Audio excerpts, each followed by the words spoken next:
सभी प्यारे प्यारे स्टूडेंट्स को हमारा प्यार भरा नमस्कार। आज हम आपके लिए हेलो एल्केन एवं हेलो एरीन का पार्ट 3 लेकर के आए हैं, जिसमें हेलो एल्केन के रासायनिक गुणधर्म पर बात करेंगे। पिछली क्लास में हमने आपको हेलो एल्केन के निर्माण की विधियां कराई थी, जहां पर हमने आपको हेलो एल्केन का निर्माण कैसे होता है इसके बारे में जानकारी दी थी, ठीक है। जबकि आज की इस क्लास में हम सीखेंगे कि बने हुए हेलो एल्केन से हम अन्य चीजों को कैसे बना सकते हैं। ओके, जहां पर हम आपको नाभिक रागी प्रतिस्थापन अपक्रिया के बारे में बताएंगे, ब्लोपन अपक्रियाओं के बारे में बताएंगे और भी कई एक रिएक्शनों के बारे में जानकारी देंगे, ठीक है। और आज की ये क्लास आपके सभी वनडे एग्जाम के लिए बहुत ज्यादा कीमती है। चाहे आप सीपी नेट की प्रिपरेशन करते हो, चाहे BHU, RUHS, nursing, pharmacy, paramedical, AIIMS, BSc nursing, AIIMS paramedical और क्लास 11-12 के लिए, ठीक है। ज्यादा समय नहीं लेंगे, डायरेक्ट अपने टॉपिक हेलो एल्केन के रासायनिक गुणधर्म पर बात करेंगे, ठीक है। सभी स्टूडेंट्स हेलो एल्केन के रासायनिक गुणधर्म हेडिंग लगा लेंगे। और आपसे हमारी छोटी सी रिक्वेस्ट है कि हम सुबह 6 बजे लाइव स्ट्रीम चला रहे हैं, जहां पर हमने आपके जीओसी पार्ट, जिसे कहा जाता है जनरल ऑर्गेनिक केमिस्ट्री क्लास 11 की मॉक टेस्ट जो है वो हमने स्टार्ट कर दिए हैं। सभी विद्यार्थी सुबह 6 बजे लाइव स्ट्रीम में जरूर आए, ठीक है। जो भी सीपी नेट की प्रिपरेशन कर रहे हो, चाहे एम्स बीएससी नर्सिंग की कर रहे हो, चाहे किसी की भी कर रही हो, ठीक है। सुबह 6 बजे आपके मॉक टेस्ट स्टार्ट हो चुके हैं। क्लास 11 ऑर्गेनिक केमिस्ट्री जो हमने कंप्लीट कराई है, उसी में हमने जो जीओसी पार्ट आपको कराया था, जनरल ऑर्गेनिक केमिस्ट्री पार्ट जो कराया था, उसका मॉक टेस्ट लेंगे। उसके बाद हम हाइड्रोकार्बन की तरफ बढ़ेंगे और तब तक हमारा ये क्लास 12 का भी चैप्टर कंप्लीट हो जाएंगे। फिर क्लास 12 के चैप्टर ऑर्गेनिक केमिस्ट्री के स्टार्ट कर देंगे, ठीक है। यानी कि मॉक टेस्ट इनका लेना स्टार्ट कर देंगे। तो सभी स्टूडेंट सुबह 6 बजे लाइव स्ट्रीम में जरूर आए, ओके। चलिए तो हेडिंग लगाएंगे हेलो एल्केन के रासायनिक गुणधर्म। रासायनिक गुणधर्म का यहाँ मतलब होता है कि हम जिसके रासायनिक गुणधर्म पढ़ रहे हैं उसकी क्रिया हम किसी न किसी के साथ कराएंगे, जहां से हमको नया उत्पाद प्राप्त होगा। इसमें जो हम पहली अपक्रिया पढ़ने जा रहे हैं वो है नाभिक रागी प्रतिस्थापन अपक्रिया। सभी स्टूडेंट्स हेडिंग लगाएंगे नाभिक रागी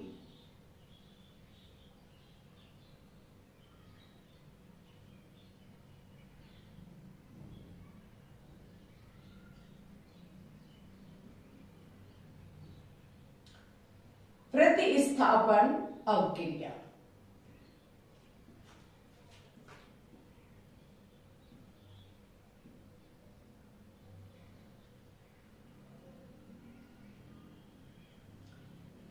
हेलो एल्केन के रासायनिक गुणधर्म में जो हमारी पहली अपक्रिया है वो है नाभिक रागी प्रतिस्थापन अपक्रिया। अपक्रिया को पढ़ने से पहले अपक्रिया का मीश आपको पता होना चाहिए कि नाभिक रागी का मतलब क्या होता है। नाभिक रागी जो हम आपको पढ़ा चुके हैं, जो नाभिक से प्यार करता है वो नाभिक रागी कहलाता है। जो नाभिक से प्यार करता है वो नाभिक रागी कहलाता है। अच्छा, नाभिक से प्यार कौन करेगा? क्योंकि नाभिक की अगर हम बात करें तो नाभिक हमारा प्लस होता है। कैसा होता है? प्लस होता है। तो प्लस पार्ट से प्यार कौन करेगा? जो खुद माइनस है। जो खुद माइनस है वो ही प्लस से प्यार करेगा। हम कह सकते हैं कि नाभिक रागी यानी कि नाभिक से प्यार वही कर सकता है जिस पर माइनस चार्ज होता है, ठीक है। इतनी बात आप समझ गए। और रागी का मतलब यहाँ पे अगर हम बात करें तो स्नेह होता है, जिसे नाभिक स्नेह भी कहा जाता है।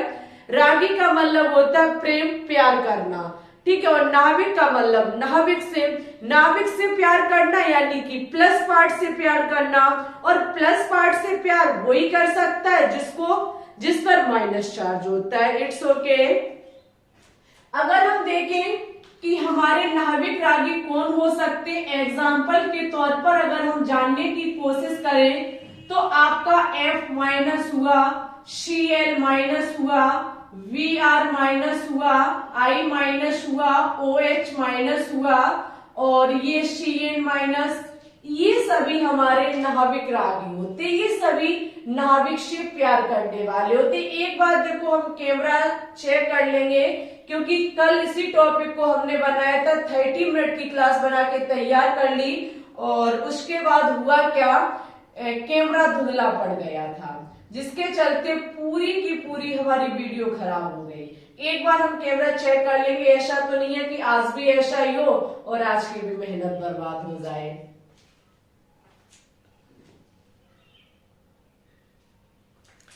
हाँ, आज ठीक है कैमरा। अगर हम यहाँ पे बात करें कि नाभिक रागी नाभिक से प्यार करने वाला, और हमने आपके सामने लिख भी दिए कि कौन नाभिक से प्यार कर सकता है। हम अब क्या काम करेंगे, यहाँ इसकी क्रिया देखेंगे। इतनी चीज अब हम समझ लेते तो हम इसकी क्रिया की तरफ बढ़ते हैं, जहां हम हेलो एल्केन की क्रिया किसी नाभिक रागी के साथ कराएंगे। हेलो एल्केन का मतलब क्या हुआ, RX। सभी को पता है हेलो एल्केन का मतलब RX ही तो होता है। R का मतलब होता है कोई भी कार्बन का ग्रुप और X का मतलब होता है क्लोरीन, ब्रोमीन, आयोडीन या फिर फ्लोरीन, इनमें से कोई भी तत्व। ये हेलोजन परिवार के तत्व होते हैं। और R का मतलब तो आप समझते ही हैं कि कार्बन का ग्रुप होता है, ठीक है। और इसको दोनों को मिलाकर के हेलो एल्केन कहा जाता है, ये भी आपको पता है। इसकी क्रिया हम किसके साथ कराएंगे, नाभिक रागी के साथ कराएंगे। नाभिक रागी को इंग्लिश में न्यूक्लियोफिल कहा जाता है, ठीक है।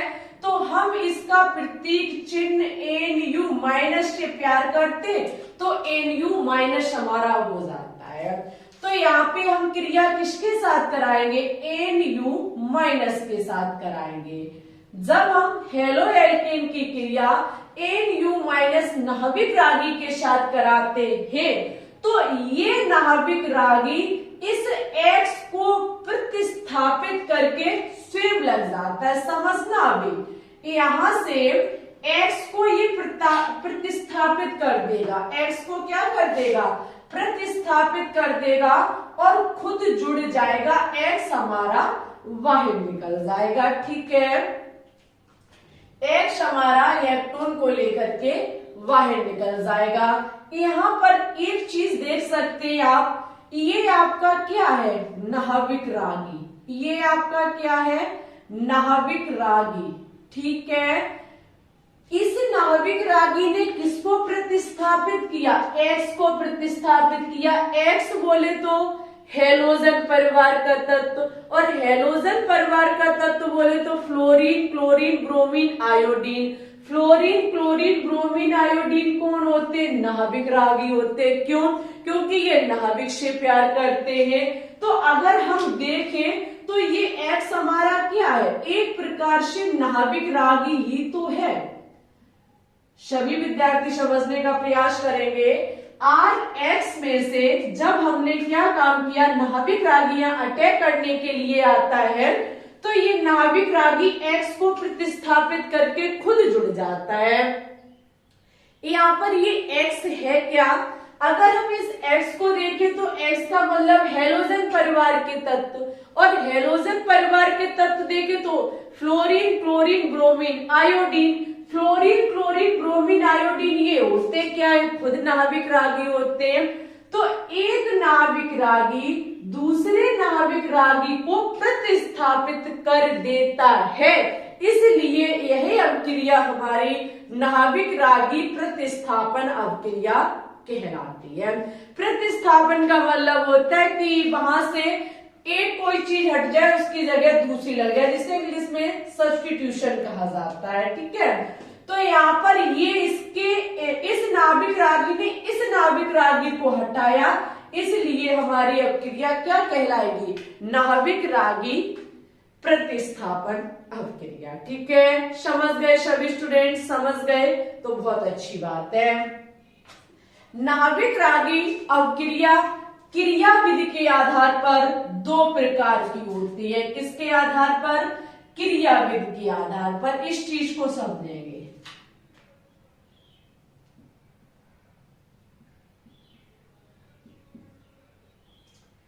क्रिया विधि के आधार पर नाभिक रागी अपक्रियाएं हमारी दो प्रकार की होती हैं। एक होती है SN1 अपक्रिया और दूसरी होती है हमारी SN2 अपक्रिया। SN1 अपक्रिया, SN2 अपक्रिया। SN1 को एक आणुक नाभिक रागी प्रतिस्थापन अपक्रिया कहा जाता है।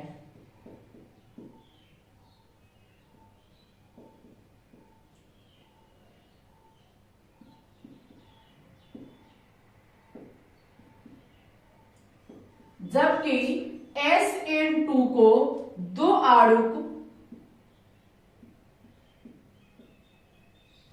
नाभिक रागी प्रतिस्थापन अपक्रिया कहा जाता है।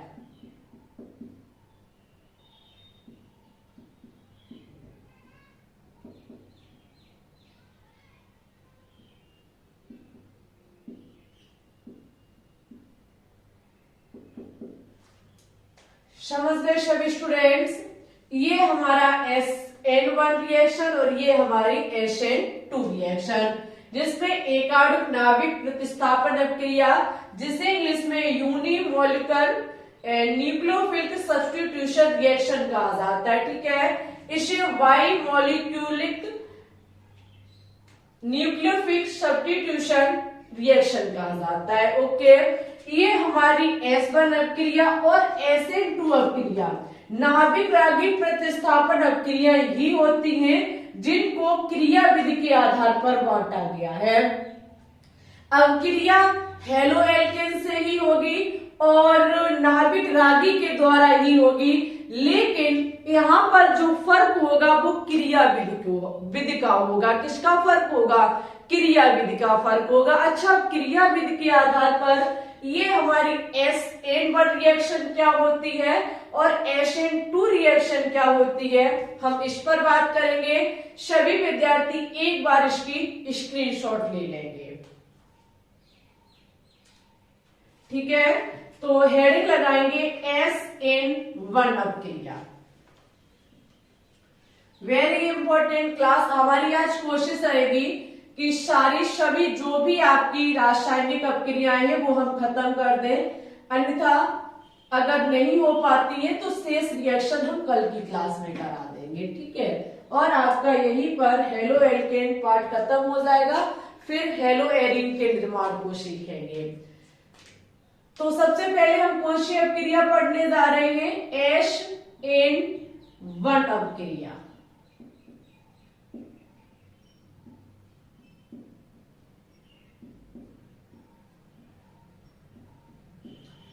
SN1 अपक्रिया में क्या होता है?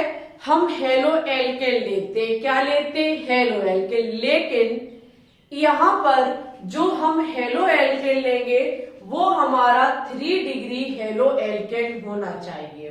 यहाँ पर इसकी एक शर्त होती है कि जो हम हेलो एल्केन लेंगे वो हमारा हेलो एल्केन कैसा होना चाहिए? 3 डिग्री हेलो एल्केन होना चाहिए। 3 डिग्री हेलो एल्केन का मतलब है कि जिस कार्बन से, समझते रहना, जिस कार्बन से हमारा हेलोजन परिवार का तत्व लगा है, जिस कार्बन से हमारा हेलोजन परिवार का तत्व लगा है, वो कार्बन आगे 3 कार्बन से कनेक्ट हो। अगर वो 3 कार्बन से कनेक्ट है तो ऐसा हमारा halo alkane 3 degree halo alkane कहलाता है। ठीक है, 3 डिग्री हेलो एल्केन कैसे? क्योंकि इस कार्बन से ही तो ये हेलोजन परिवार का तत्व लगा है, तो हम इस कार्बन को ही सब कुछ मानेंगे। अब इस कार्बन से ये जो कार्बन आगे 3 कार्बन से अधिक कनेक्ट है, तो ये हमारा कार्बन 3 डिग्री कार्बन हो जाएगा और ये यौगिक हमारा 3 डिग्री हेलो एल्केन कहलाएगा। इस 3 डिग्री हेलो एल्केन पर कौन अटैक करेगा? एक नाभिक रागी अटैक करेगा। जो नाभिक रागी अटैक करेगा वो इस हेलोजन परिवार के तत्व को प्रतिस्थापित कर देगा। और ये हेलोजन परिवार का तत्व स्वयं कौन है? खुद नाभिक रागी ही तो है। ये भी तो एक नाभिक रागी होता है, सभी को पता, भी थोड़ी देर पहले समझाया। यहाँ पर माना कि हम KOH नाभिक रागी ले रहे हैं, जिसमें ये तो प्लस हो गया, ये OH माइनस हमारा इस पर अटैक करेगा जाकर के। जब ये इस पर अटैक करेगा जाकर के तो स्थिति हमारी ऐसी बन जाएगी। ये Br यहां से ब्रेक होकर के यहाँ पर आपका OH जुड़ जाएगा और KBr बाहर निकल जाएगा। ठीक है, समझ गए सभी स्टूडेंट्स? 3 डिग्री हेलो एल्केन की क्रिया जब हम किसी नाभिक रागी के साथ कराते तो ये OH माइनस नाभिक रागी इस हेलोजन परिवार का तत्व जो स्वयं नाभिक रागी है इसको प्रतिस्थापित करके खुद जुड़ जाएगा। तो यह अपक्रिया हमारी SN1 अपक्रिया कहलाती है। इस अपक्रिया की एक शर्त है कि जो हम हेलो एल्केन ले वो हमारा 3 डिग्री हेलो एल्केन होना चाहिए। यही अपक्रिया हमारी SN1 अपक्रिया कहलाती है। लेकिन हमने आपसे कहा कि इनको हम किसके आधार पर देखेंगे? क्रियाविधि के आधार पर देखेंगे। किसके आधार पर देखेंगे? क्रियाविधि के आधार पर देखेंगे कि ऐसा हुआ कैसे होगा। ठीक है, ऐसा हुआ कैसे होगा? तो यहाँ पर SN1 अपक्रिया जो है वो 2 स्टेप में संपन्न होती है। हम सबसे पहले स्टेप फर्स्ट को देखेंगे। सबसे पहले हम किसको देखेंगे? स्टेप फर्स्ट को देखेंगे कि स्टेप फर्स्ट में क्या होता है। स्टेप फर्स्ट में जो आपका ये 3 डिग्री हेलो एल्केन है वो 3 डिग्री कार्बोधनाइन में परिवर्तित होता है। इतना पॉइंट याद रखना कि SN1 अपक्रिया में जो आपका ये 3 डिग्री, समझना,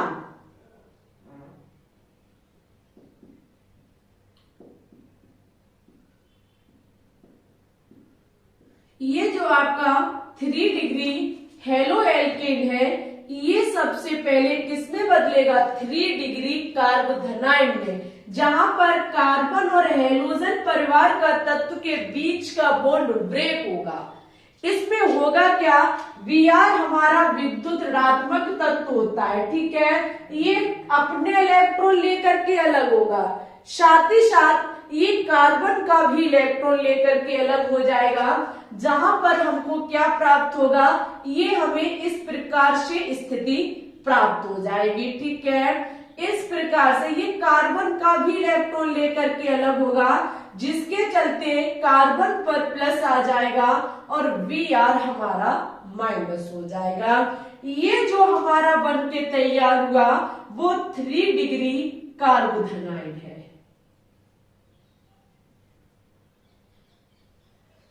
ये जो हमारा बनके तैयार हुआ वो क्या है? 3 डिग्री कार्बोधनाइन, क्योंकि इस कार्बन पर प्लस चार्ज तो धनाइन चार्ज हो गया, ये 3 कार्बन से कनेक्ट है तो 3 डिग्री कार्बोधनाइन माना जाएगा। अब ये जो आपका 3 डिग्री कार्बोधनाइन बना ये किस स्टेप में बना? फर्स्ट स्टेप में बना। तो यहाँ पर SN1 अपक्रिया की शर्त है कि 3 डिग्री कार्बोधनाइन बनके तैयार होता है, वरना 3 डिग्री कार्बोधनाइन में हम उसका संकरण चेक करते हैं। हम इसका या क्या चेक करेंगे? संकरण चेक करेंगे। तो इसका अगर हम संकरण देखें तो इस कार्बन से 3 बॉन्ड सिंगल बॉन्ड है। सिंगल बॉन्ड का मतलब सिग्मा बॉन्ड, 3 सिग्मा बॉन्ड का मतलब हुआ sp2 संकरण। कौन सा संकरण हुआ, sp2 संकरण हुआ। और sp2 संकरण जो होता है इसकी आकृति की अगर हम बात करें तो sp2 संकरण जो आपका होता है ये त्रिकोणीय आकृति इसकी होती है। त्रिकोणीय आकृति की संरचना हमारी इस प्रकार से बनती है, इस प्रकार से ही तो इसकी संरचना बनती है जहां पर इन दो के बीच 120 डिग्री का कोण होता है। ठीक है, स्टेप 1 में हमको क्या काम करना होता है, कार्बोधनाइन बनाना होता है, वो भी 3 डिग्री कार्बोधनाइन। बना 3 डिग्री कार्बोधनाइन, हम उसका संकरण देखेंगे और उसे संरचना बना लेंगे। इस संरचना से जो कार्बोधनाइन हमारा लिखा हुआ है हम इसी को इसके रूप में लिख लेंगे इस प्रकार से, ऊपर CH3 C, एक साइड CH3 और एक साइड CH3। ऐसा हम करते हैं स्टेप 1 में। किसमें करते हैं, स्टेप 1 में हमारी ये सब कुछ प्रोसेस होकर के तैयार हो जाती है। ठीक है, अब यहां पर हम क्या काम करते हैं, स्टेप 2 लेते हैं।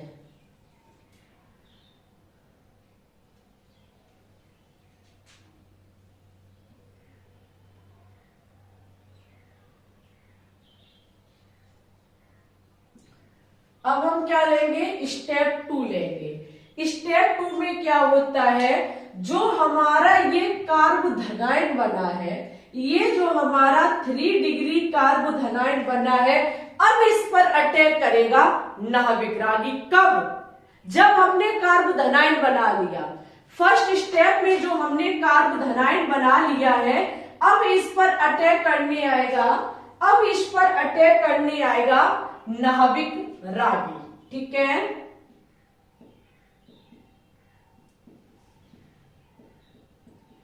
अब इस पर नाभिक रागी अटैक करने आएगा। नाभिक रागी के रूप में हमारा क्या है, OH माइनस। क्या है, OH माइनस। अच्छा, ये OH माइनस अटैक कैसे करेगा, सबसे बड़ा यहाँ पे काम हमारा बनके तैयार होता है कि ये अटैक करेगा कैसे। तो ये अटैक इधर सामने से भी कर सकता है और ये अटैक बैक साइड से भी कर सकता है, यानी कि अग्रभाग से भी कर सकता है और पश्चिम भाग से भी कर सकता है। अटैक कर सकता कि नहीं कर सकता, कैसे कर सकता है, इधर साइड से करेगा तो प्लस अपनी तरफ इसको तुरंत खींच लेगा, क्योंकि प्लस माइनस एक दूसरे से प्यार करते। पीछे साइड से करेगा तब भी ये एक दूसरे से मोहब्बत कर लेंगे। तो हम कह सकते हैं कि हमारा 50-50 दोनों तरफ से संपन्न अभिक्रिया हो सकती है।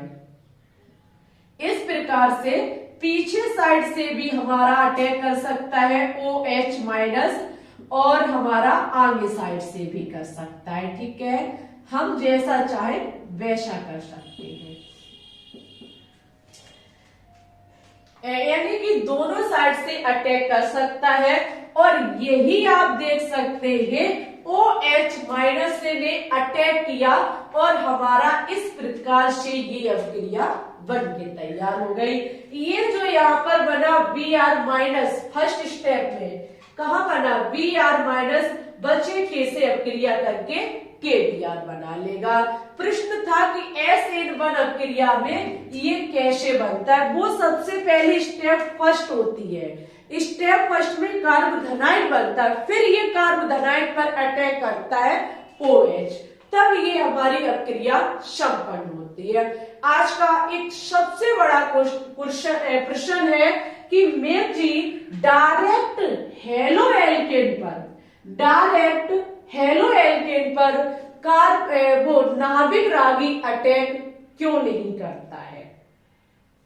यहाँ पर ये जो नाभिक रागी ने अटैक किया है, OH माइनस ने जो अटैक किया है, ये नाभिक रागी ही तो है हमारा। इसने अटैक किस पर किया, कार्बोधनाइन पर किया। हमने स्टेप 2 क्यों लिए, यहाँ पर डायरेक्ट इस हेलो एल्केन पर नाभिक रागी ने अटैक क्यों नहीं किया, आज का सबसे बड़ा प्रश्न। पहला प्रश्न का आंसर सुन ले सभी विद्यार्थी। अगर इस हेलो एल्केन पर डायरेक्ट नाभिक रागी अगर अटैक करने आएगा, अगर वो सामने से अटैक कर रहा है तो उसे सामने मिल रहा है Vr, कौन मिल रहा है? Br, जो खुद माइनस होता है और जो नाभिक रागी अटैक करने के लिए आएगा वो भी माइनस होगा। माइनस माइनस एक दूसरे को प्रतिकर्षित कर देंगे, अटैक नहीं हो सकता, धरा का धरा रह जाएगा। तो कोई बात नहीं, हम पीछे से अटैक कर सकते हैं। अगर हम पीछे से अटैक करेंगे तो आप यहां देखेंगे कार्बन के बड़े बड़े ग्रुप लगे हुए हैं जो उस नाभिक रागी OH माइनस का ठिकाना नहीं लगने देंगे, दूर पकड़ के फेंक देंगे। ना तो OH माइनस जो कि हमारा नाभिक रागी है वो आगे से अटैक कर सकता है, ना पीछे से अटैक कर सकता है। इसलिए हेलो एल्केन जो हमने 3 डिग्री लिया था इसको हम कार्बोधनाइन बनाते हैं। जब हम इसको कार्बोधनाइन बना लेते हैं तब हम अटैक आगे से भी कर सकते हैं और पीछे से भी कर सकते हैं, जैसा कि हमारा स्टेप सेकंड में होता है। समझ गए? अब देखो यहाँ पर जो ये फर्स्ट स्टेप होता है ये बहुत धीमा होता है। कैसा होता है? धीमा होता है, जबकि स्टेप 2 बहुत तीव्र होता है। ठीक है, हमेशा याद रखना, अगर किसी भी अभिक्रिया में एक स्टेप धीमा है एक स्टेप तीव्र है तो वहां पर धीमा वाला स्टेप मेन माना जाता है। धीमा वाला ही स्टेप हमको वेग निर्धारण पद बताता है। कभी कभी आपसे पूछ लिया जाता है इसका वेग क्या है, इसका वेग क्या है। तो देखो यहाँ पर धीमा पद जो है वही मेन होगा। इस धीमे पद में आप ये चेक करो कि कितने अवकारक भाग ले रहे हैं। यहाँ पर ओनली एक अवकारक है जिससे कार्बोधनाइड बन रहा है, एक अवकारक।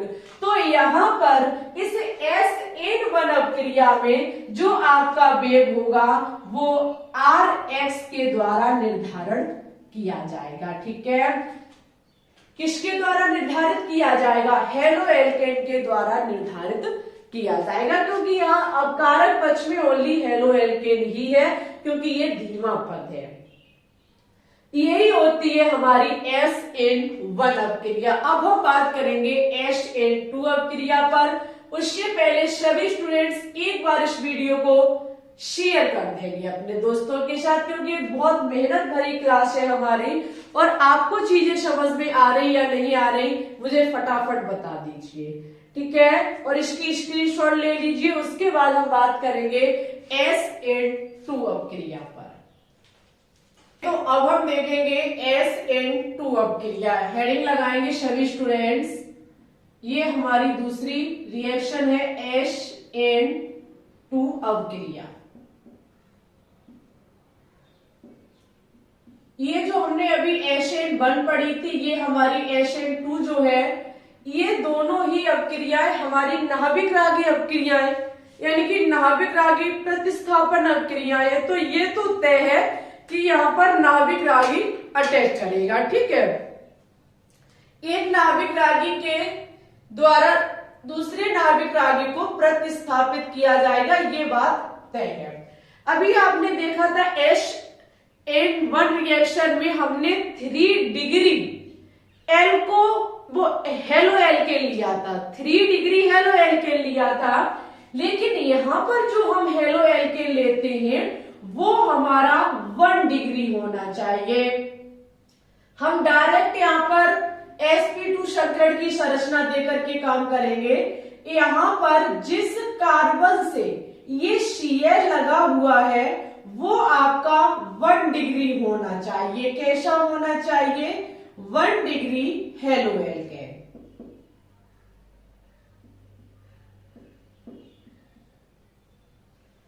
आप देखेंगे इस कार्बन से आपका ये Cl हेलोजन परिवार का तत्व लगा हुआ है। ये यौगिक हमारा हेलो एल्केन है, सभी को पता है। ये हमारा कौन सा है? हेलो एल्केन है। ठीक है, तो यहाँ पे हम देखेंगे ये कार्बन एक कार्बन से कनेक्ट है, तो ये हमारा फर्स्ट डिग्री हेलो एल्केन कहलाएगा। यहाँ पर SN2 अभिक्रिया में फर्स्ट डिग्री हेलो एल्केन लिया जाता है जिसमें नाभिक रागी जो हम लेंगे नाभिक रागी प्रतिस्थापन अभिक्रिया हम करा रहे हैं, तो किसके साथ कराएंगे? नाभिक रागी जो कि आपका KOH है, ठीक है, कौन सा है? KOH।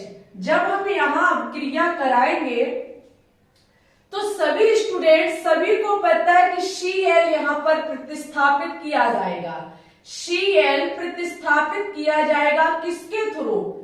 OH के थ्रू। किसके माध्यम से? OH के माध्यम से, और ये KCl बन करके अलग हो जाएगा, ठीक है। समझ गए सभी स्टूडेंट्स? यहाँ पर OH के द्वारा Cl प्रतिस्थापित किया जाएगा। OH हमारा नाभिक रागी है, Cl हैलोजन परिवार का तत्व, ये भी नाभिक रागी है। तो यहाँ पर इसके द्वारा प्रतिस्थापन करना, यानी कि नाभिक रागी प्रतिस्थापन अभिक्रिया होगी। यहाँ पर ये फर्स्ट डिग्री हेलो एल्केन हमने लिया, इसलिए यह SN2 अभिक्रिया होगी। लेकिन इसकी क्रिया विधि क्या है? अभी आपने जब SN1 की क्रिया विधि देखी थी तो 2 स्टेप में हो रही थी, जबकि यहाँ पर जब हम इसकी क्रिया विधि देखेंगे, यहाँ पर हम जब इसकी क्रिया विधि देखेंगे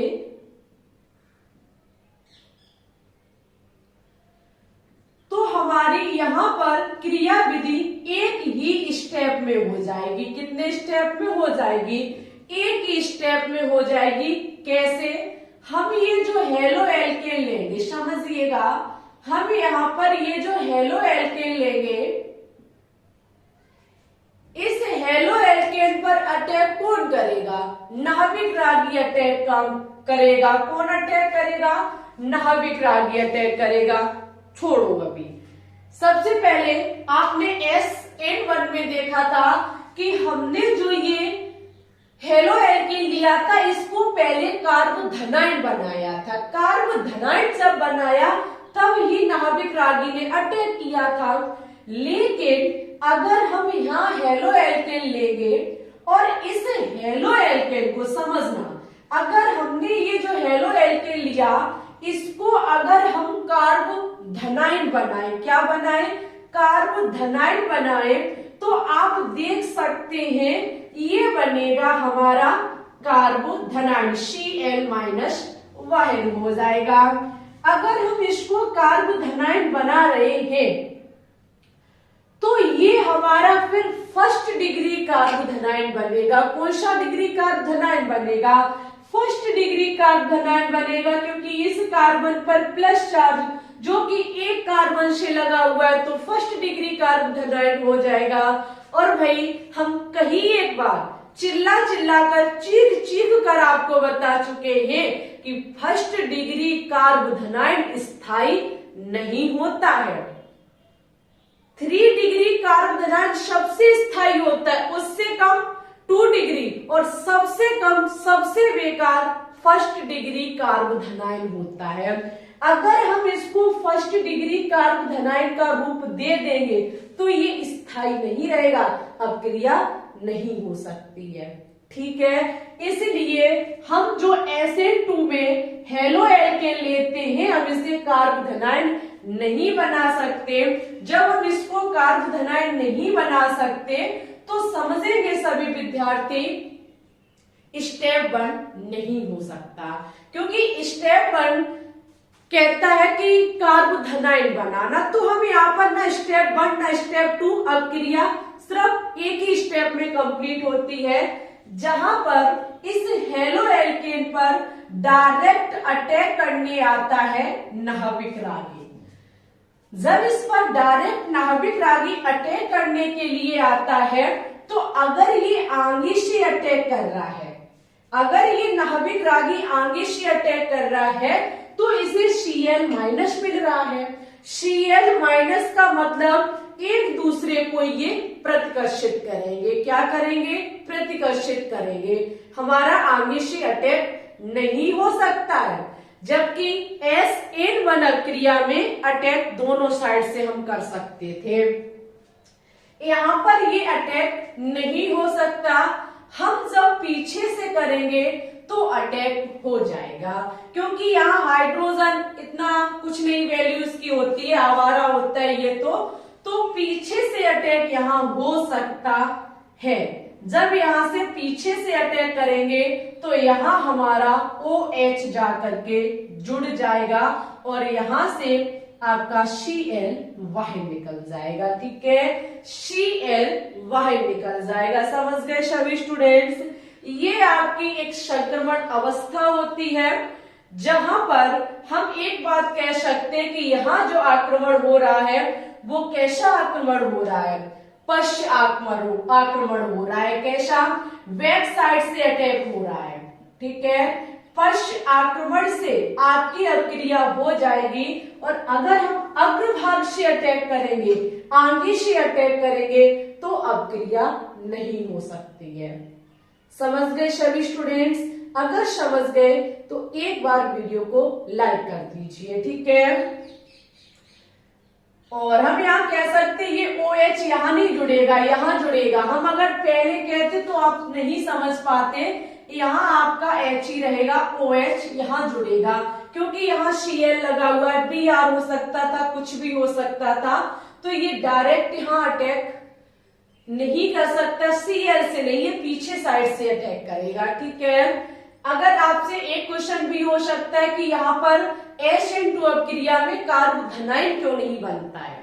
तो कार्बोधनाइन इसलिए नहीं बनता कि अगर कार्बोधनाइन बनेगा तो फिर ये कब स्थायी होगा? स्थायी नहीं होगा, क्योंकि फर्स्ट डिग्री कार्बोधनाइन स्थायी नहीं होता है।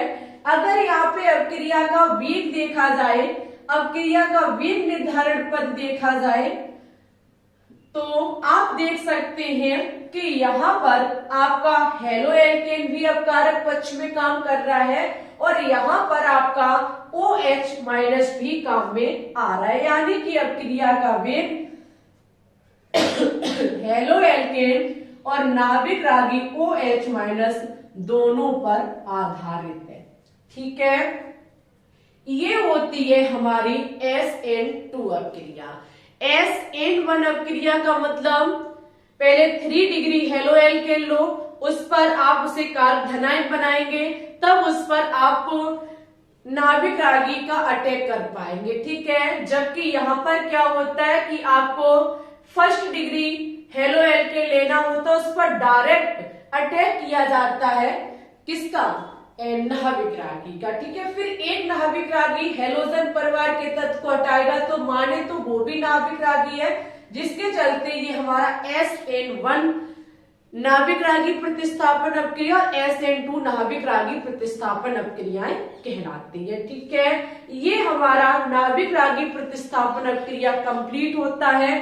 अब हम बात करेंगे विलोपन अभिक्रिया पर। ओके, सभी स्टूडेंट्स इसकी स्क्रीनशॉट लेंगे, उसके बाद हम आगे बात करेंगे। चलिए, तो अब हम बात करेंगे विलोपन अभिक्रिया पर। अभी आपने जो देखी थी वो थी हमारी नाभिक रागी प्रतिस्थापन अभिक्रिया। अब हम देखेंगे विलोपन अभिक्रिया क्या होती है। ये आपके रासायनिक गुणधर्म की सेकेंड रिएक्शन है। ठीक है, विलोपन अभिक्रिया की एक खास आदत होती है या इसका एक खास पॉइंट है, एक स्पेशल पॉइंट है कि यहाँ पर आप जो क्रिया कराएंगे वो आपको पता है कि हेलो एल्केन आपको लेना होगा। क्या लेना होगा? हेलो एल्केन, क्योंकि हेलो एल्केन के हम रासायनिक गुणधर्म देख रहे हैं, तो उस हेलो एल्केन से कुछ ना कुछ एक छोटा अणु बाहर जरूर निकलेगा, या हम कहें एक छोटा समूह बाहर जरूर निकलेगा। ठीक है, सपोज दैट हम कोई भी यहाँ पर हेलो एल्केन ले रहे हैं, ये रहा हमारा जैसे कि कार्बन कार्बन, इस प्रकार से यहाँ आपकी H है, यहाँ आपकी X है, यहाँ माना कि हम H लगाए दे रहे हैं। ठीक है, तो ये आपको पता है कि एक RH समूह है हमारा। कौन सा समूह है? RH समूह है।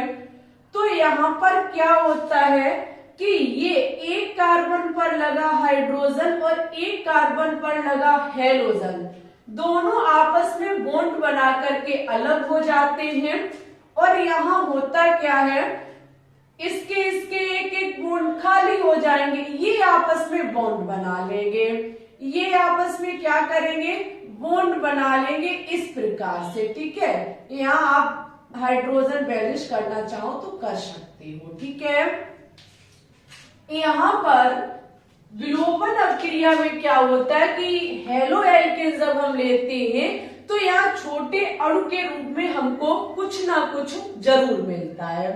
एक पॉइंट आपका क्लियर होता है कि यहाँ छोटा अणु बाहर जरूर निकलता है। आप लोग नोट डाउन कर सकते हैं कि विलोपन अभिक्रिया में एक छोटा अणु बाहर जरूर निकलता है।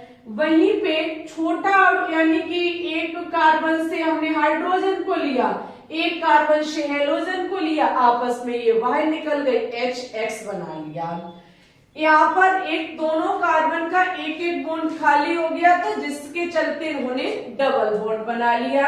या हम ऐसा भी कह सकते हैं कि हाइड्रोजन अपना इलेक्ट्रॉन इस पर छोड़ गया जिसके चलते कार्बन पर माइनस आ गया, और ये X अपना भी इलेक्ट्रॉन ले गया, कार्बन का भी ले गया, जिसके चलते इस पर प्लस आ गया। प्लस माइनस वाले आपस में इलेक्ट्रॉन को साझेदारी करके, या फिर हम कहेंगे कि ये जो माइनस वाला बनेगा इस पर 2 इलेक्ट्रॉन है तो ये आपस में रख करके डबल बॉन्ड बना लेगा। आप जैसे चाहे वैसे समझ ले, चीजें अभी हम आगे एक्सप्लेन करेंगे। एक चीज आप यहाँ ये भी देख सकते हैं कि जो हम हेलो एल्केन ले रहे हैं ये संतृप्त है। संतृप्त कैसे है? क्योंकि हर जगह सिंगल बॉन्ड है। जहां सिंगल बॉन्ड होता है वहां हमारा क्या होता है? संतृप्त की कैटेगरी होती है। किसकी कैटेगरी होती है? संतृप्त की कैटेगरी होती है। इस संतृप्त से हमारा पदार्थ कैसा हो रहा है? असंतृप्त हो रहा है। कैसा हो रहा है? असंतृप्त, क्योंकि डबल बॉन्ड बन रहा है। तो विलोपन अभिक्रिया में एक काम ये नया होता है कि संतृप्त से असंतृप्त भी बनता है। ओके, विलोपन अभिक्रिया में एक चीज और होती है।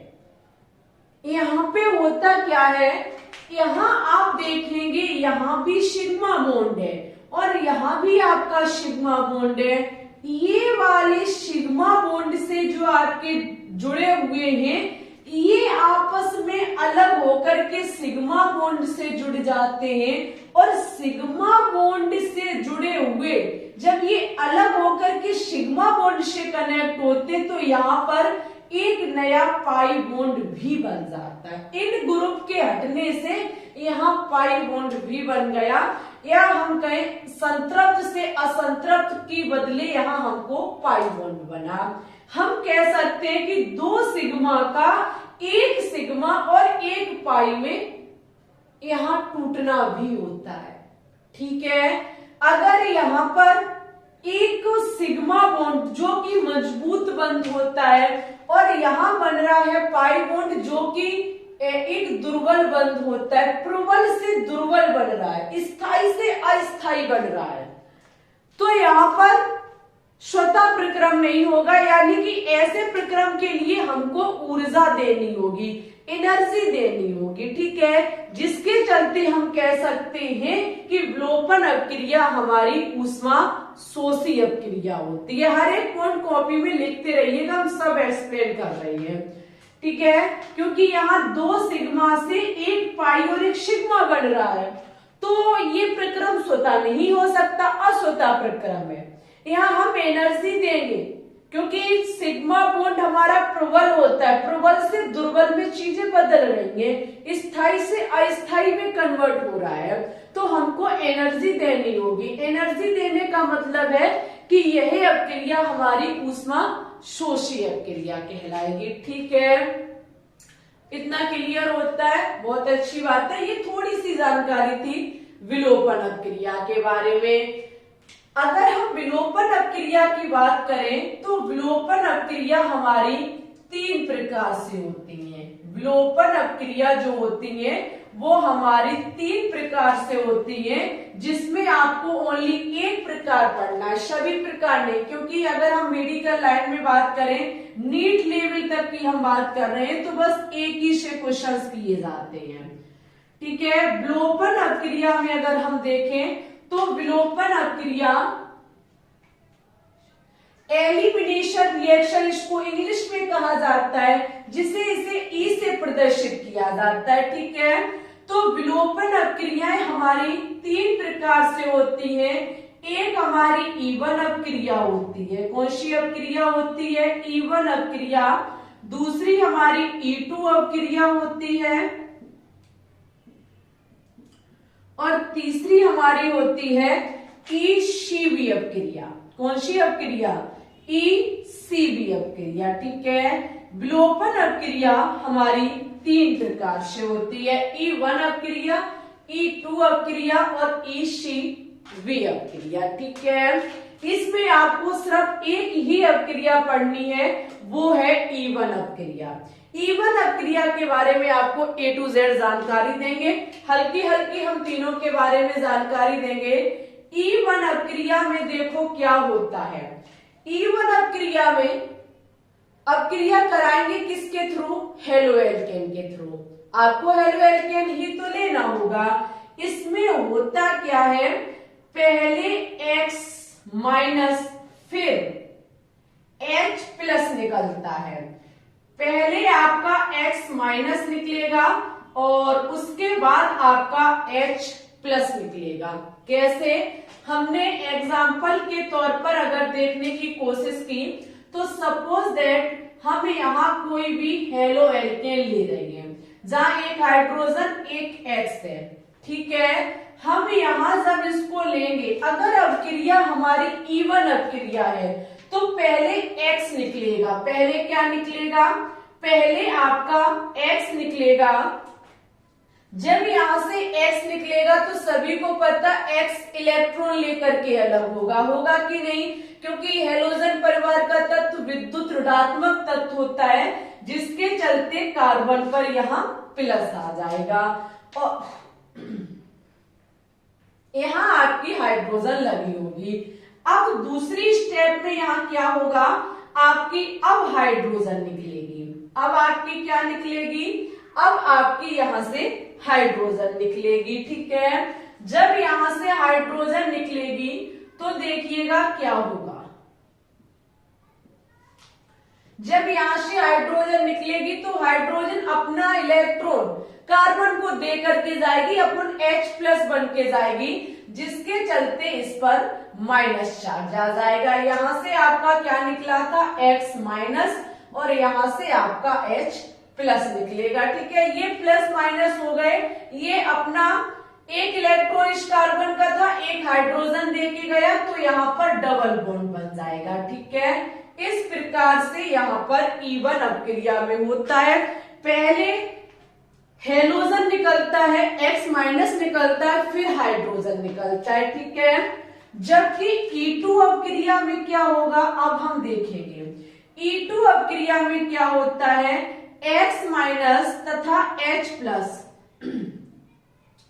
एक साथ निकलते हैं। ठीक है, यहां पर एक साथ निकलते हैं। आपका H माइनस वो X माइनस और H प्लस दोनों एक साथ निकलते हैं। कैसे? सपोज दैट एग्जाम्पल हमने ले लिया, यहां पर कोई भी हेलोजन यहां हम यूज कर लेंगे तो ये दोनों एक साथ निकलेंगे। जब एक साथ निकलेंगे तो यहाँ डबल बॉन्ड बन जाएगा। ठीक है, और निकलेगा कौन? HX। समझ गए? यहाँ एक साथ निकलते हैं, जबकि अगर यहाँ पर देखें तो ECV E1 का उल्टा होता है। E1 का ECV उल्टा होता है। पहले हाइड्रोजन निकलेगा, पहले हाइड्रोजन निकलेगा और फिर आपका X माइनस निकलेगा। ठीक है, यहां पर उल्टा होता है, इतनी बात आप ध्यान में रखेंगे। ठीक है, पहले आपका H प्लस निकलेगा, फिर आपका X माइनस। एग्जाम्पल भी देखना चाहें तो देख सकते हैं आप लोग। कोई भी हम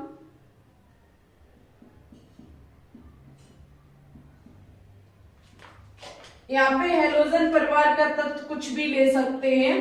पहले आपका H निकलेगा, जब यहां से H निकलेगा तो यहाँ पर क्या आएगा? यहाँ पर आपका माइनस, क्योंकि हाइड्रोजन प्लस बन के निकलेगा। अरे भाई बार बार प्लस लग रहा है। क्या निकलेगा? माइनस हाइड्रोजन प्लस बन के निकलेगा। ठीक है, अब यहाँ पर X निकलेगा।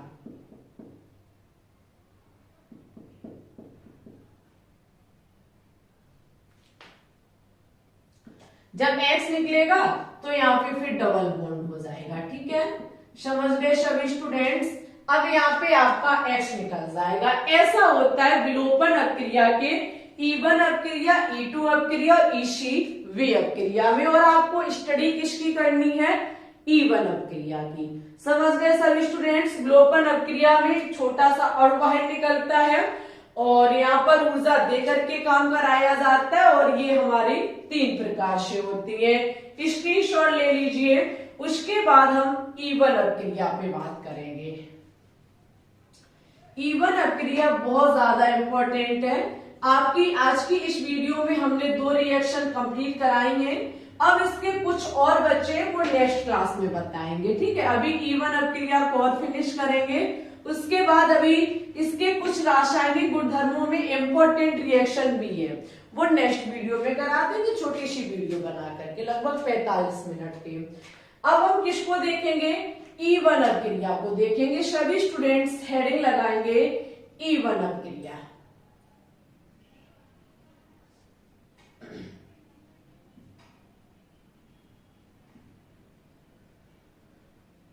E1 अपक्रिया की अगर हम बात करें तो ये हमारी यूनिमोलिकुलर एलिमिनेशन रिएक्शन कहलाती है, जिसे हिंदी में एक आणुक विलोपन अपक्रिया कहा जाता है। आप लोग इसकी लिख सकते हैं एक आणुक, यही तो होगा इसका, हाँ जी यही होगा, एक आणुक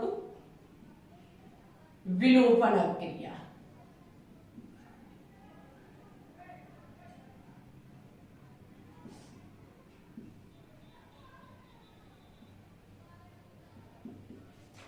ठीक है, विलोपन अपक्रिया। यहाँ पे सबसे पहले आप कुछ चीजों को सीखेंगे कि E1 अपक्रिया में होता क्या है। E1 अपक्रिया में कैटालिस्ट के रूप में दुर्बल क्षार यानी कि वीक बेस काम करता है। समझते रहना हर एक पॉइंट को। E1 अपक्रिया में कैटालिस्ट के रूप में या उत्प्रेरक के रूप में यहाँ दुर्बल क्षार लिया जाता है। दुर्बल क्षार क्या होता है?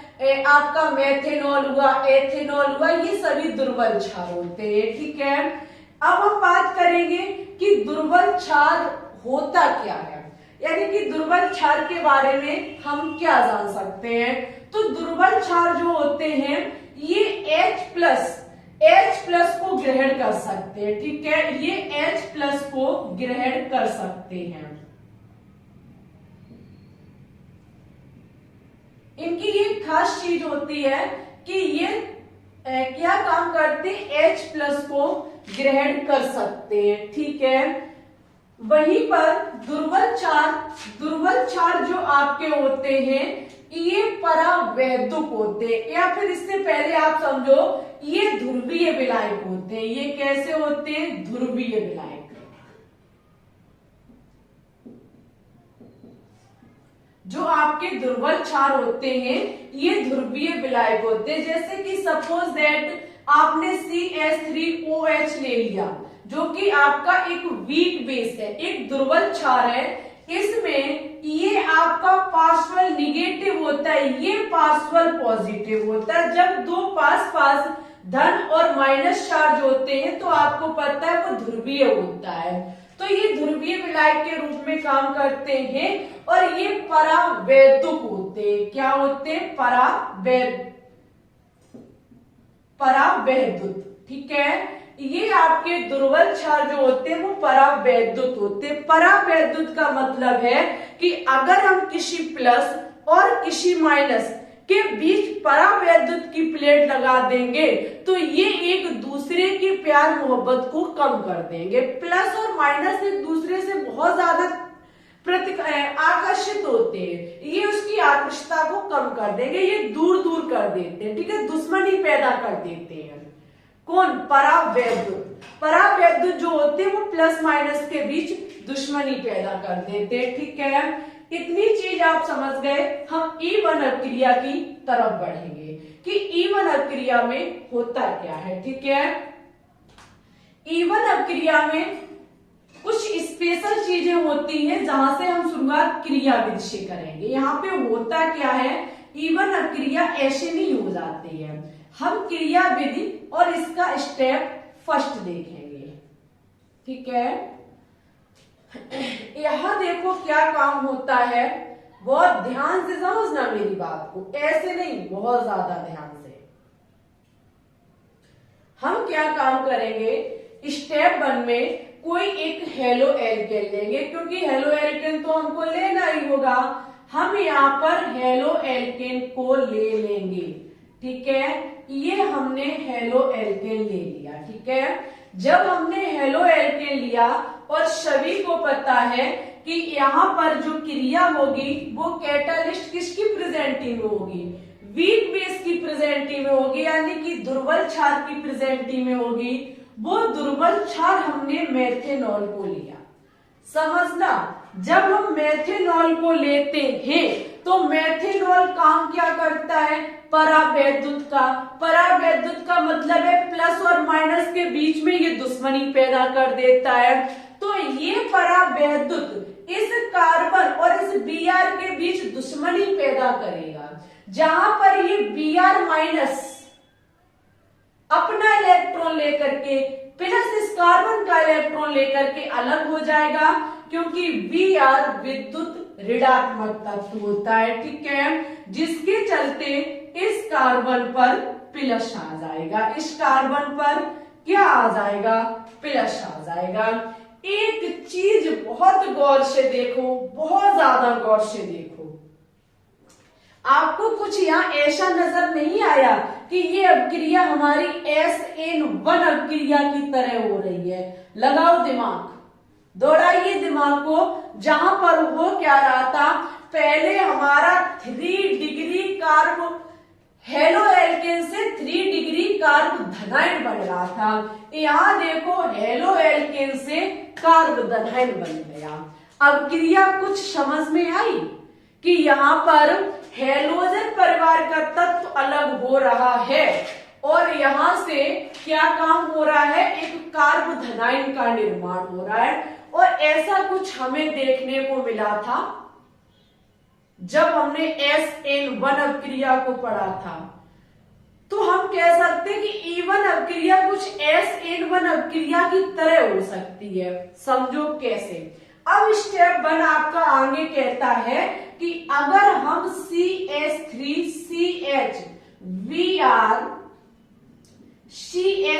ये जो आपका हेलो एल्केन है, अगर ये अभिक्रिया हम कम तापमान पर करा दें, यह अभिक्रिया अगर हम कम तापमान पर करा दें तो ये परिस्थिति बन के तैयार होगी और यही स्थिति हमारी SN1 अभिक्रिया की है। हम कह सकते हैं कि यह अभिक्रिया फिर SN1 की तरह होगी।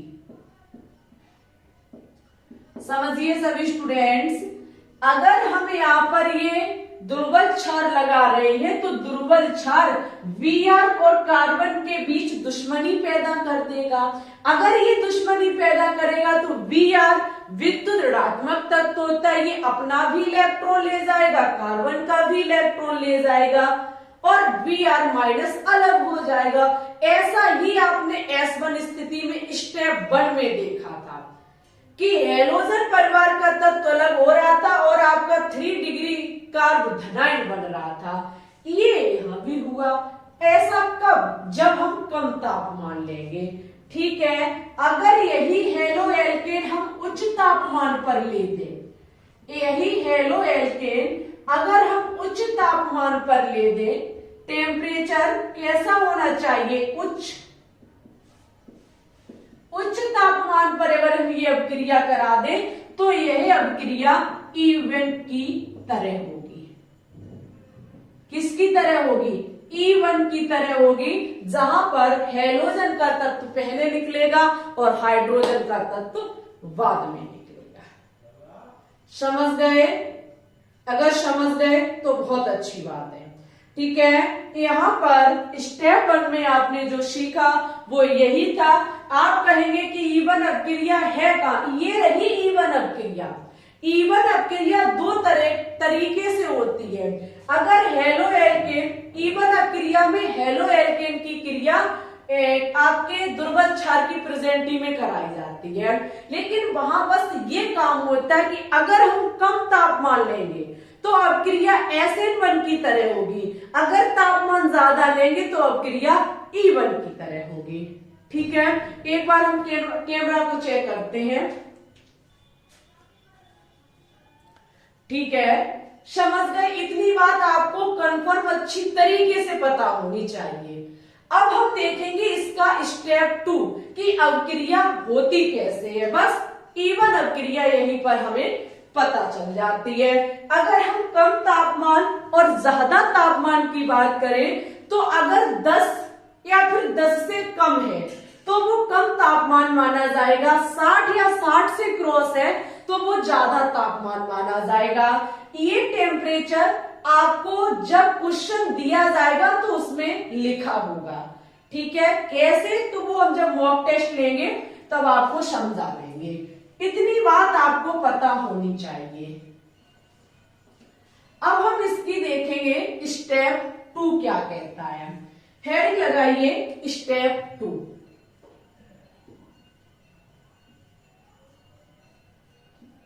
स्टेप 2 हम क्या काम करेंगे, अभी जो हमने देखा था हेलो एल्केन लेंगे, हम हेलो एल्केन लेंगे और अपक्रिया कैसी कराएंगे, कम तापमान पर कराएंगे, निम्न टेम्परेचर निम्न तापमान पर कराएंगे।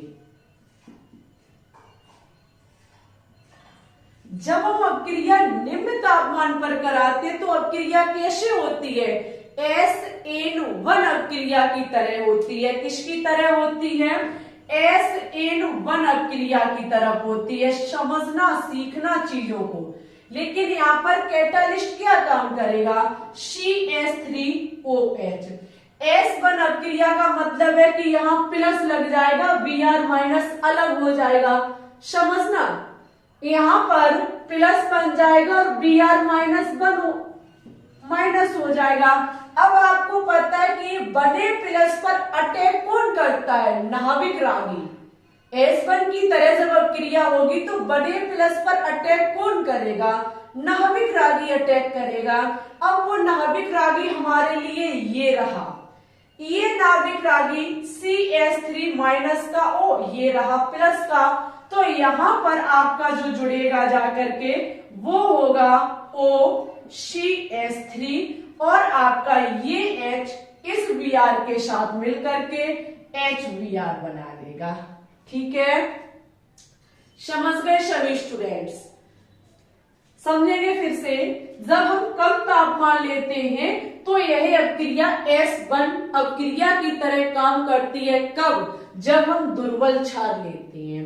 जब S1 की तरह काम कर रही है तो फिर ये Br निकलेगा, ये प्लस बन जाएगा। अभी थोड़ी देर पहले हमने स्टेप 1 में सिखाया, बने प्लस पर आक्रमण करने के लिए नाभिक रागी जाएगा, वो नाभिक रागी ये OCH3 माइनस हमारा काम में आएगा, जो प्लस की तरफ जुड़ जाएगा जाकर के। बच्चा यहाँ पर H इस Br के साथ मिलकर के अलग हो जाएगा। यह अपक्रिया हमारी S1 की तरह हुई है। किसकी तरह हुई है, S1 की तरह।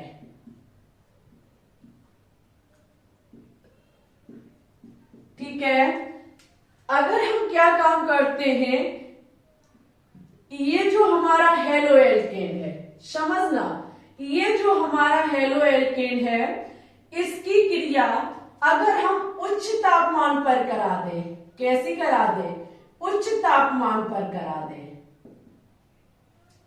हाई टेम्परेचर पर करा दें, तो अपक्रिया हमारी किसकी तरह होती है, E1 अपक्रिया की तरह होती है। E1 अपक्रिया का मतलब है कि पहले हमारा क्या निकलेगा, पहले हमारा हेलोजन निकलेगा, H माइनस निकलेगा, फिर आपका H प्लस निकलेगा। बहुत अच्छी बात है। अपक्रिया किसकी प्रेजेंटी में हो रही है, CH3OH की प्रेजेंटी में हो रही है। ठीक है, तो पहले यहां से हमारा निकल जाएगा। ये स्टेप वैसे यहाँ डायरेक्ट ऐसा होना चाहिए क्योंकि स्टेप 2 में ही हम, ठीक है, तो यहाँ आपका प्लस होना चाहिए क्योंकि स्टेप 2 को पढ़ रहे हैं हम। समझने की कोशिश करेंगे या स्टेप 2 को पढ़ रही हैं हम, या ये हमने मिस्टेक की थी, ठीक है, आप सुधार लेना। तो यहाँ पर ये जो स्टेप 1 में कर्व धनायन बना था, इसमें अब क्या होगा, स्टेप 2 में हमारा VR तो निकल गया, अब H निकलेगी, ठीक है। अब आपकी H निकलेगी स्टेप 2 में CH3CH, और यहां से आपकी एक H2 निकल जाएगी, जिसके कारण हाइड्रोजन प्लस बन के निकलेगा, अपना इलेक्ट्रॉन छोड़ करके जाएगा, और यहाँ प्लस था तो इसे एक इलेक्ट्रॉन की जरूरत थी, आपस में मिलकर के ये डबल बॉन्ड बना लेंगे। यही अभिक्रिया जो हुई है वो आपकी E1 की तरह हुई है। किसकी तरह हुई है, E1 की तरह हुई है, ठीक है। स्टेप 1 में आपने ब्रोमीन को निकाल दिया था, प्लस बना लिया था, तो स्टेप 2 में फिर इस प्लस बना, कम तापमान पर अभिक्रिया S1 की तरह होगी, तो यहाँ इस कार्ब धनायन पर अटैक करेगा जाकर के, ठीक है। और उच्च तापमान पर यह अभिक्रिया E1 की तरह होती है, जहां ब्रोमीन निकल चुका था, हाइड्रोजन निकलेगी और बॉन्ड बना लेगी, यह अभिक्रिया E1 अभिक्रिया कहलाती है, ठीक है। अगर यहाँ पे बात की जाए कि इसकी वेग निर्धारण पद क्या होगा, इसके वेग की बात की जाए तो आप पूर्णतः कह सकते हैं कि ये Rx यानी कि हैलोजन पर ही डिपेंड करता है, ठीक है। और यही अभिक्रिया उच्च तापमान पर होती है, ये भी ध्यान रखना, E1 पर यही अभिक्रिया उच्च तापमान पर होती है, ठीक है। यही आपकी E1 अभिक्रिया थी। हमने आपको नाभिक रागी और विलोपन अभिक्रिया के बारे में जानकारी दी, very important and most important. कल आपको हम समझा देंगे जो इसकी बची हुई रिएक्शन है, उसके बाद आपका हेलो एल्केन पार्ट फिनिश हो जाएगा, ओके। उसके बाद नेक्स्ट वीक में आपका हेलो एरीन चलाएंगे और नया चैप्टर शुरुआत कर देंगे, ठीक है। और संडे को आपका हेलो एल्केन इसी पूरे पार्ट का मॉक टेस्ट लिया जाएगा। डेली सुबह 6 बजे हम लाइव स्ट्रीम चला रहे हैं, तो आप लोग सुबह 6 बजे जरूर आया करें, जिसमें हमने आपकी जीओसी पार्ट को स्टार्ट किया है। जीओसी के क्वेश्चन सॉल्व कराएंगे, क्योंकि करा तो चुके, अगर हम इसकी रिवीजन या मॉक टेस्ट नहीं करेंगे तो फिर चीजें भूल जाएंगे, तो इसलिए आपको रिवीजन आप स्वयं तो करेंगे नहीं, इतने महान पुरुष हैं, इसलिए हमने मॉक टेस्ट स्टार्ट किए हैं। डेली सुबह 6 बजे जरूर आए। टेलीग्राम चैनल को भी ज्वाइन कर दें, जैसे भी हम क्लास अपलोड करते हैं तो सबसे पहले समय जो भी शेड्यूल होता है वो सबसे पहले हम वही शेयर करते हैं। तो आप ग्लोबल साइंस IQ सर्च करना, आपको मिल जाएगा। इसी के साथ आज की इस वीडियो को ज्यादा से ज्यादा शेयर करें। वीडियो अच्छी लगी हो तो प्लीज लाइक कर दें, चैनल पे न्यू है तो चैनल को भी सब्सक्राइब कर लें, ठीक है। और ये आपके 2 टॉपिक लगभग 1 घंटे से ज्यादा की हमारी क्लास है, आपको कैसी लगी बताइएगा जरूर, ठीक है। तो आज के लिए बस इतना ही रखते हैं, लेकिन कमेंट बॉक्स में बताना जरूर कि क्लास कैसी लगी। और हाँ, यहाँ से आपको कोई भी डाउट है तो आप कमेंट बॉक्स में छोड़ देना, इन डाउट को हम संडे को सॉल्व कराएंगे। ऐसा नहीं है, कई डाउट हमारे पास आते हैं, अगर यहाँ से कोई डाउट है तो आप अपना कमेंट बॉक्स में छोड़ देना, फिर इसको हम ले करके आपको संडे स्पेशल मैराथन क्लास में समझा देंगे। अगर नहीं करोगे क्वेश्चन तो हम समझाएंगे नहीं, हम कैसे जानेंगे कि आपको कहाँ डाउट, हम तो अपनी तरफ से फुल दे देते हैं, और फिर डाउट रह जाता है तो ये आपको खुद बताना होगा, ठीक है। बता दीजिएगा तो हम संडे को ले आएंगे क्लास, उसमें आपके सभी डाउट खत्म कर देंगे, ओके। मिलते हैं फिर नई क्लास में, तब तक के लिए बाय बाय। पढ़ते रहिए, आगे बढ़ते रहिए, सपोर्ट भी करते रहिए। सभी स्टूडेंट्स को ऑल द बेस्ट।